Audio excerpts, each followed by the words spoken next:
Tutoriel pour identifier un motif. Un motif, c'est un élément visuel qui se répète de manière identique. Par exemple, ici à gauche, vous avez un damier. Je viens d'identifier un motif de ce damier. Et lorsque je répète le motif, j'ai bien la construction du damier petit à petit. De même, à droite, je viens d'isoler un motif du dessin et c'est bien cette reproduction qui permet de faire le dessin de manière complète. Sur la partie gauche, vous voyez une balle qui rebondit. On pourrait isoler une partie de sa trajectoire car la balle rebondit toujours de la même manière et donc sa trajectoire se répète. C'est un motif, là encore. À droite, vous avez une animation. La vidéo de la buteuse représente un motif qui se répète au cours du temps. Donc le motif débute lorsqu'elle prend son élan pour aller shooter et se termine lorsqu'elle se retourne vers la caméra. On constate bien une répétition et la vidéo est parfaitement identique.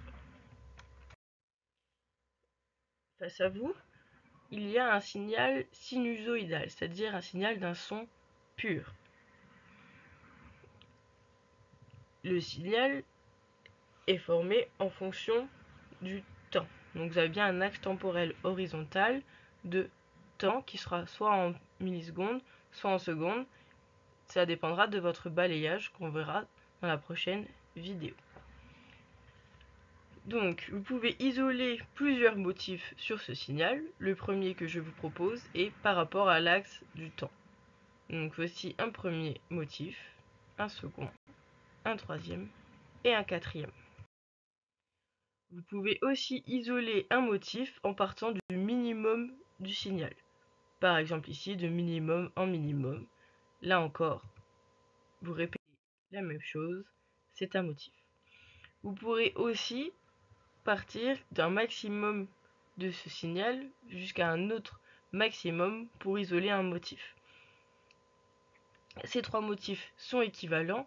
Ce qui compte, c'est la répétition de l'élément visuel du motif pour l'isoler. Je vous conseille, pour faciliter la suite de la compétence, de vous fixer des repères par rapport à l'axe temporel. Voici un signal d'un son complexe. Là encore, on constate qu'il y a un motif. Le motif est représenté en rouge à gauche, mais vous avez le même qui se reproduit 3 fois en gris à côté. On vous demandera de savoir isoler, c'est-à-dire par exemple de surligner le motif qui vous intéresse. La suite dans le tutoriel, mesurer une période.